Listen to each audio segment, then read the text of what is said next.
Hello, class. So many of you missed class last Shabbat, that I decided to make a video. Only because of some of the visuals, I thought I'd do a video instead of an audio. I'm sorry about how long it took, but we missed some important things.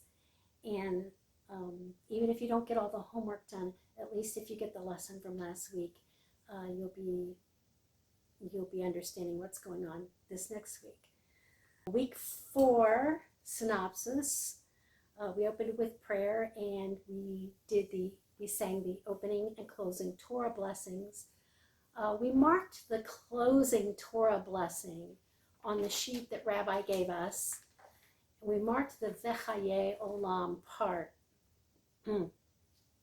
So what you need to do is get out the closing Torah blessing and look at the part where it says Vechaye Olam Nata B'tochenu, and take your pencil and mark underneath there at Vechaye Olam Nata B'tochenu, and put little accent marks or little underlinings under each of those things. So that would be the Ye Olam Nata B'tochenu. And now actually most of the people, after having listened to the rabbi's recordings, they did really well last Shabbat, but I just want to make sure that everybody has a chance. So it's Vechaye Olam Nata B'tochenu, Vechaye Olam Nata B'tochenu, Vechaye Olam Nata B'tochenu. So start out slow and go faster and faster and faster until it comes out really well. And then you can practice the rest of the blessing. Baruch atah Adonai Eloheinu melech haolam, asher natan lanu Torah emet, v'chaye olam nata b'tochenu. Baruch atah Adonai noten haTorah. So that you can practice that all as one blessing. Now for this week, we're going to be going over the Brit HaChadashah. That one's harder for me to say. Brit HaChadashah blessings. And that's what we'll be working on this week. But we will be going over the Torah blessings also. So after we did that, we also sang the Shema, phrases 1 through 5, and as a review from last week, phrases 9 and 11. So, Shema Yisrael, Adonai Eloheinu, Adonai Echad, Ve'ahavta et Adonai Elohecha, B'chol levavcha u'v'chol nafshecha u'v'chol me'odecha. And we also did phrase 9, V'shinantam levanecha. And we did phrase 11, V'shivtecha b'veitecha u'v'lechtecha v'derech. We also looked at the Lord said this week, the Lord said phrase, which is on the back of your Shema. At the bottom, underneath your translations.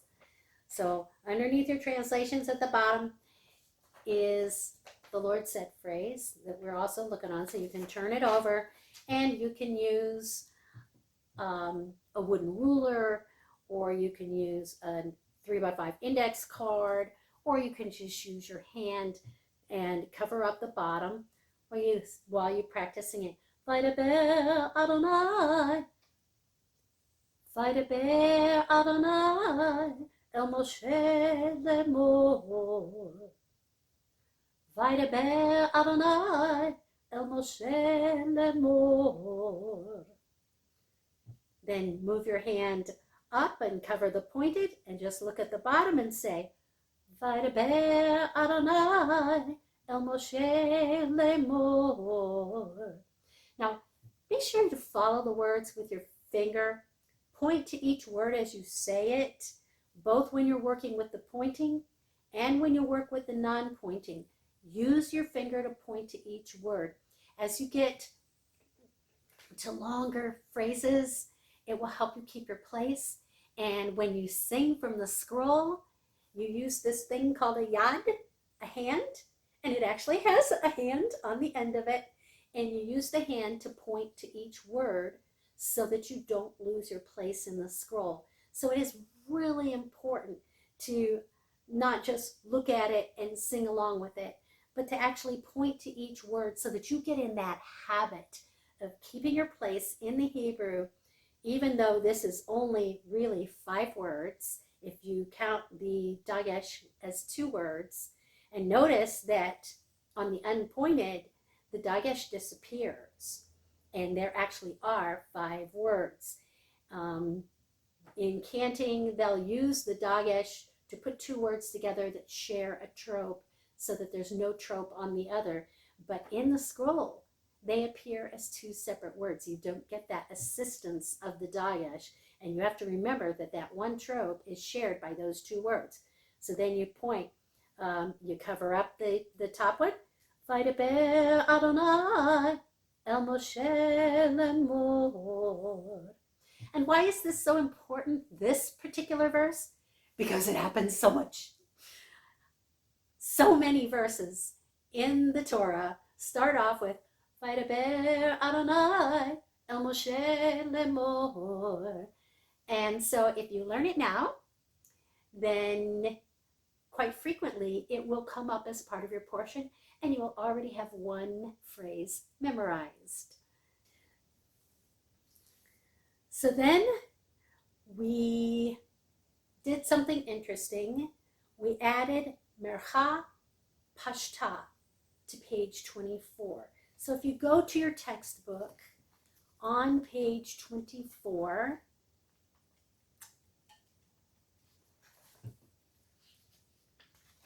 on page 24, there's a lot of practice of Pashta, especially in exercise 23 and exercise 24, which they have on recordings. But one thing you won't see right here that I would like for you to add right here is these 2 tropes together. And this is Mercha Pashta. You won't see it very often, but once in a while it will come up, and I want you to, when you go to look in your book at Pashta phrases, I want you to see the Mercha Pashta, because when it does come up, it sounds just like Pashta. So in this case, when Mercha is followed by Pashta, what really happens here is it usually is 2 very short words, sometimes each one syllable. And so they put the Mercha down here to be the bottom of the Pashta. And then they put the Pashta up there so that it will be the thing.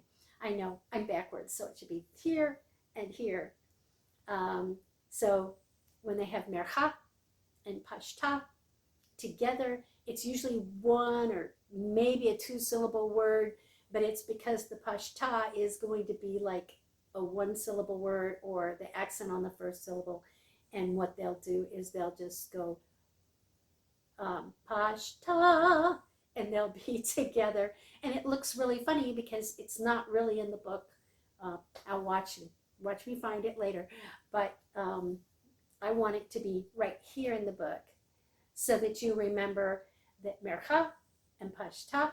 Just draw it in there with a little pen, or your little pencil, just draw a couple little squares and put Mercha and Pashta on there, and so that you'll remember, and put under there, treat it just like 1 word with Pashta on it. Mercha, Pashta, Pashta. And that's all that means when you see those 2 together. All right, going on from there, we looked at Katon part 2 for this lesson, and really what this is this is all about Yativ. Now, last week we did Mapach, Pashta, Munach, Katon.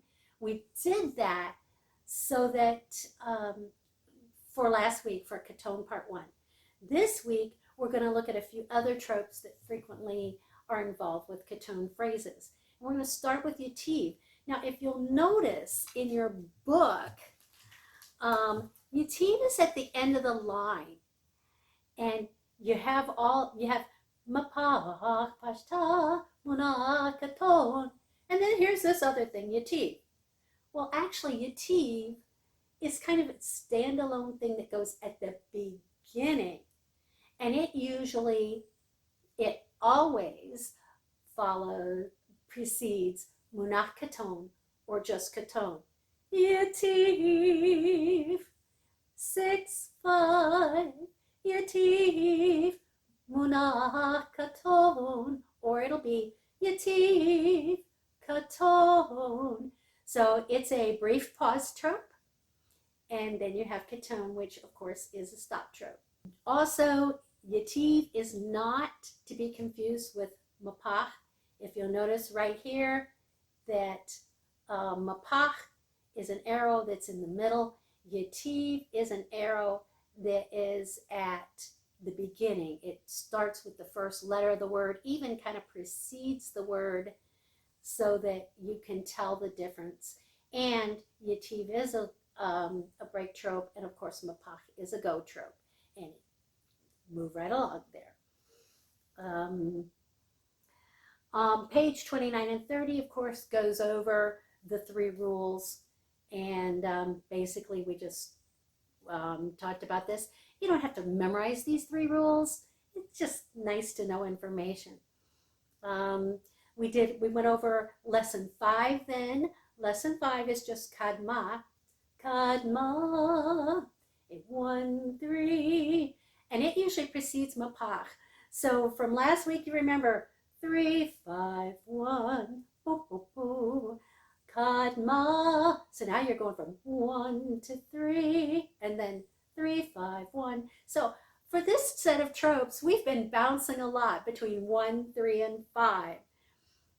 So I want you to think of 1 and 3 and 5 as the primary things. And now it ends on 2, like some of the other tropes do, but it has 1, 3, and 5. So you have da-dum-dum. So 5, 1, here comes the bride.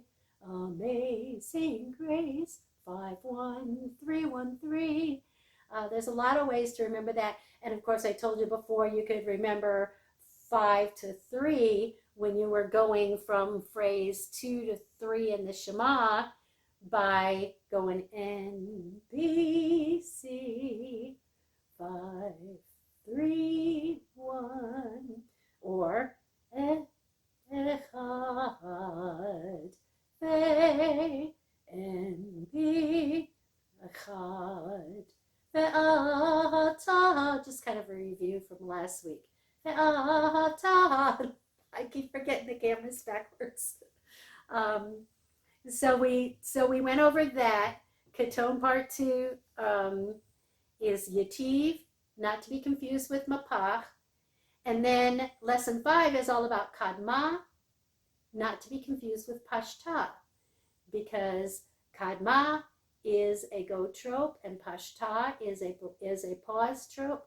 And of course, then Kadma is always in the center and Pashta is always at the end or at the end. And if you have your accent in the middle of the word, there will be a second one for the accent, and that's represented over here. One thing that's starting to happen now is that a lot of the exercises that involve whole phrases and a lot of verses are getting longer and longer and longer. Now, the book has this thing, they want you to study all of it together. We talked about this last week a little bit, and we've talked about it this week.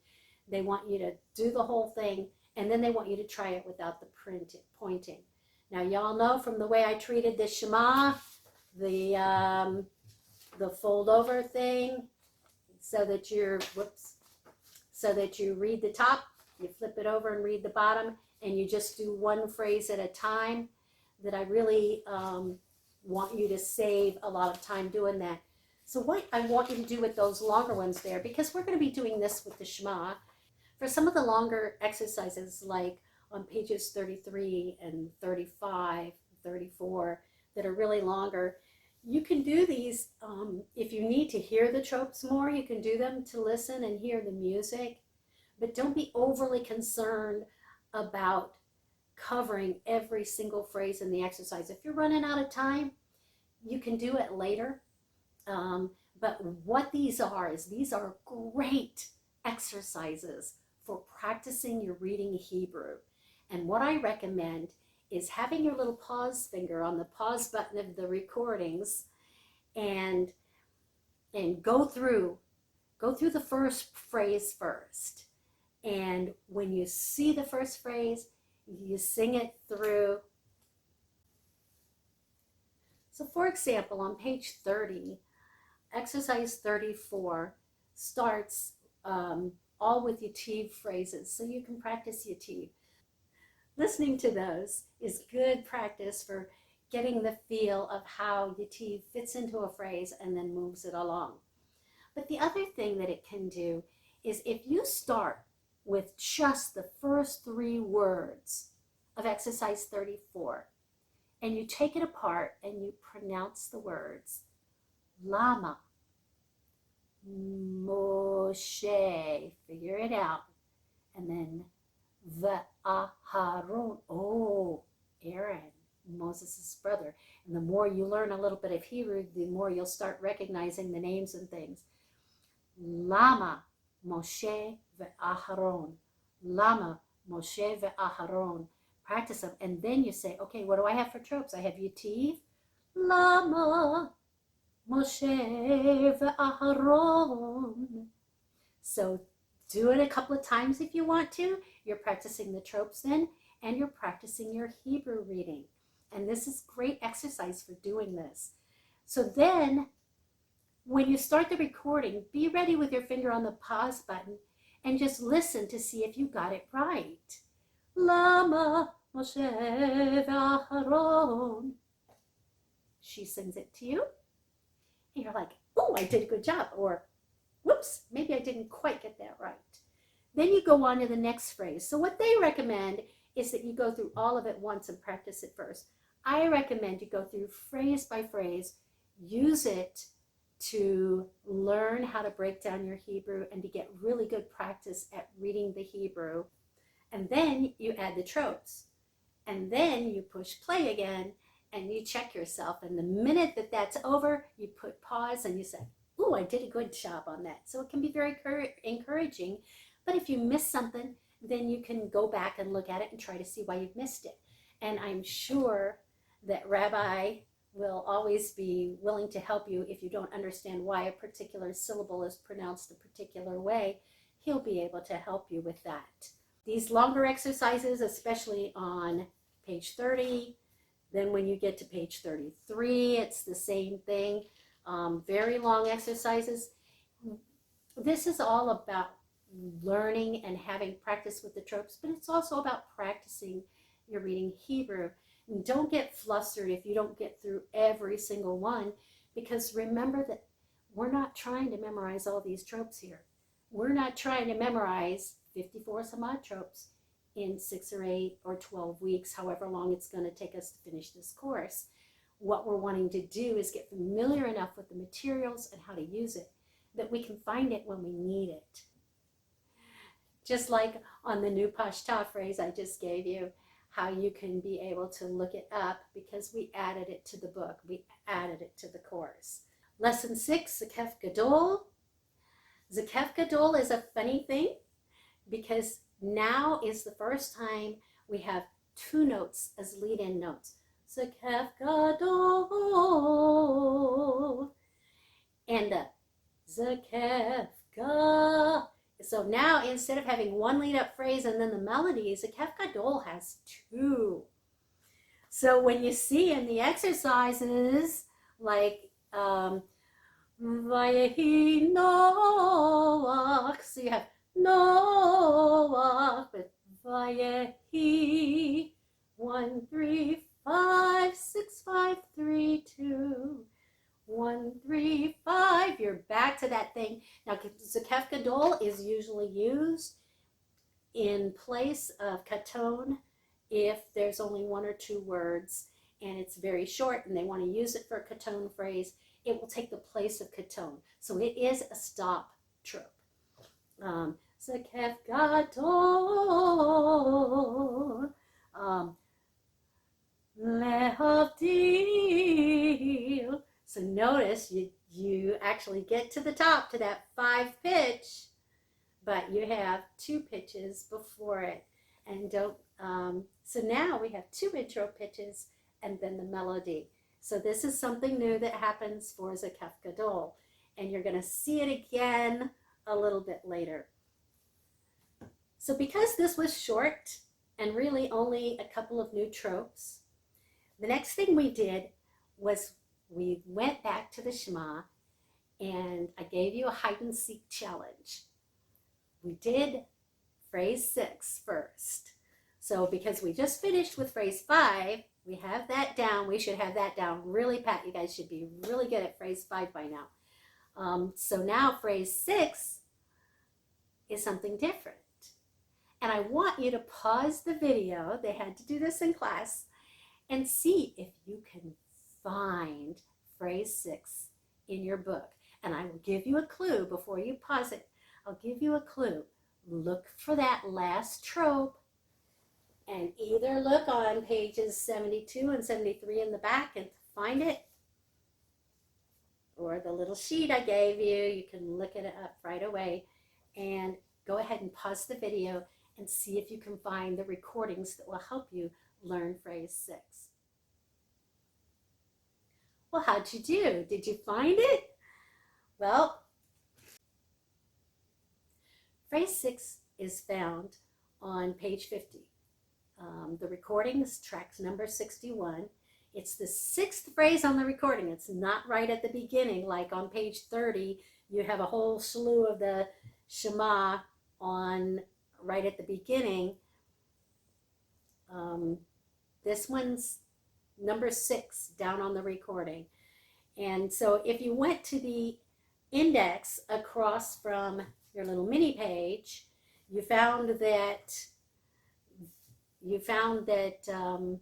Revi'i is in 2 sections. It happens on pages 43 and 48. And you kind of have to go through it, and you looked up there until you found it. The other way was to look it up on the back of your music sheets to find those recordings on the music sheet, and they happen. Those happened on page 4 of the music sheet, and there were actually 2 of them: page 4, line 6, and page 4, line 2. So. And those 2 are the shorter versions of just the tropes, and you listen to the tropes and then you put them with the words, or you see it on page 50. So there's several ways to look at this. So what do you have for phrase 6? What you found on phrase 6 was Gershayim and Munach Revi'i, and we'll be really studying those tropes later, in a later lesson. So you don't really have to learn the tropes, but you do need to learn the sounds enough to be able to sing phrase 6. Now, Gershayim is another one that has a 2-note lead in. Da da da, instead of da. So the word is vehayu hadavarim. If you looked these up on your transliteration sheets, this is what you'd find: vehayu hadavarim ha'el. And Gershayim munach revi'i. So vehayu hadavarim ha'ele. All right, now that was a little difficult. The next one's a little bit easier. Go ahead and look up phrase number 7. Remember, find the last trope in phrase number 7 and then look things up according to that. You can pause it now. Well, how'd you do? Did you find it? This one was a little easier to find. And of course, if you went to here, you found Tavir. And when you found Tavir, you found that it was on page 40, recording number 45. And you could look on page 74 at the top to find out what tropes all belong together. And if you looked across the page from the little sheet onto your index, what you found was that Tavir starts on page 37, and you would turn to page 37 and start looking at the tropes until you found the thing, or until you found the recording. On the music pages, it's line 3-2, so if you went to the music pages first and looked for the phrase, you found it on 3-2, and then that also would steer you to page 40 and 45. From looking at page 3, line 2, then you went to the back and you looked down on your recording index on the last page of your music sheets, and you found 3-2, and that also took you to page 40 and track number 45. So this one's a little easier. This has Kadma, and we did talk a little bit about Kadma today. So you have Kadma, and the reason that Kadma was in its own little section, its own little chapter, is because Kadma can actually be used both with Katon and with Revi'i and Tavir and a few other things. So this Kadma, she's a social butterfly, and she can be used with a lot of things. So we're just using the regular Kadma that we found in the book today, Kadma. And then what else did you have there? And you had Darga, Mitzavacha, Tavir, Darga, Tavir, Kadma, Darga, Tavir. And so that's what you had there. Now for both of these, you needed to go to the back of the book, unless you're going to read the whole chapter, which we are later. We're going to do the whole chapter later. But if you need to know quickly when you're looking for something, how you're going to breathe, remember, go back to page 72, and you're going to look up. You're looking up, now Kadma, we know from 5 that we just went over, it's a go trope, and so it's still a go trope. Darga is also a go trope, and that's also on page 72. You just go down until you find it, and it's a go trope. And Tavir then is a brief pause trope. So Tavir is the only major trope family that is a minor pause. And so it just kind of breaks up the sentence a little, whereas all the other ones are the stop tropes, the longer pause. So you got that from page 72.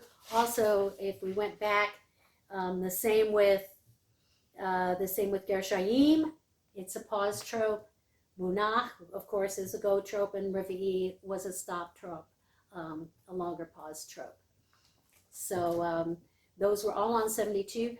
Now on page 73, I want you to start noticing, you can look some of these things up too to find the families they're in. So on the left, on page 72, you're looking at just the breathing mostly. What is the breathing? And of course it gives you the meaning of the words that they use for these tropes. I, I think for some people those are helpful. To be honest with you, the only one I really look up much is sof pasuk, meaning end of the verse. The rest of them, I don't really look up these little definitions. But if it helps you, it's the information is there. So if it helps you. But trope table B gives you all the tropes in each family. And you notice that it's 73, 74, and 75. Notice this is why Revi'i is going to end up being a two-part lesson, and it's why it takes 2 pages in the book, because there are a lot of tropes in Revi'i. What you want to do is, if you want to find out what tropes are used with what, you can go down. Now we had, for 6, Gershayim and Munach and Revi'i. And if you looked then at because these are divided by families, if you looked at the Revi'i phrase, you would see where these fit together. And it helps you to know which tropes actually belong together and which tropes you actually commonly expect. So Munach Revi'i, you expect to see that a lot.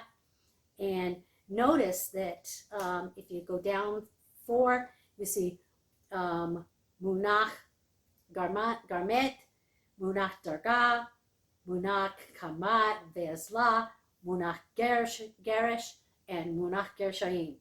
That's a lot of munachs, and that are in Revi'i, and a lot of different ways that munach is used. And so this can be really helpful to know what you expect tropes to be followed by, or what you expect tropes to be before and or after. So that's a very helpful thing in the ones where the tropes are listed by families. And that's, once again, 73 through 75 is that index, which of course is right behind page 72, where all the breathing is discussed. And remember, now your book has mentioned a couple of times how specific your breathing has to be. This one shorter than this one, shorter than that one, shorter than that one. No, we divided it up into 3 groups during lesson 1. Just remember, you have your commas, you have your periods, and you have your ends of the verse, and you have your things that go right on. And you don't really have to memorize all 5 groups of tropes. That's just too much. And we're not going to overburden you if we can help it overburdening you. So now that we've practiced phrases 6 and 7, and I'll go over them together now so that you can hear what they sound like when you're going from one to the next. והיו הדברים האלה אשר אנוכי מצווך. Okay, so that's how they sound together. Now, if you're going from Uvachol me'odecha, from the end of phrase 5, Uvachol me'odecha, והיו הדברים האלה אשר אנוכי מצווך. Now, that gets you through phrases 6 and 7. Now, 8, 9, and 10, we've already done. So I would also like for you to review those this week, but that shouldn't be a whole lot of trouble. You really should be getting a good grasp on those 3 now. So I would like for you to have a good week. And I know you don't have a whole lot of time to do all of this homework. If you don't get it all done, don't fret. We'll cover it more during this class, and you'll have next week to play a little bit more catch up. It's not like there's going to be a test. Shalom. I hope Deidre is feeling better. I know that my husband came through his surgery really well, so those of you who knew he was having a surgery this week, he's doing very well. He's still a little stiff, but they're saying they're happy with results. So Baruch Hashem on that. Tov meod, and thank you very much. Shalom. I'll see you on Shabbat Will the Lord be willing?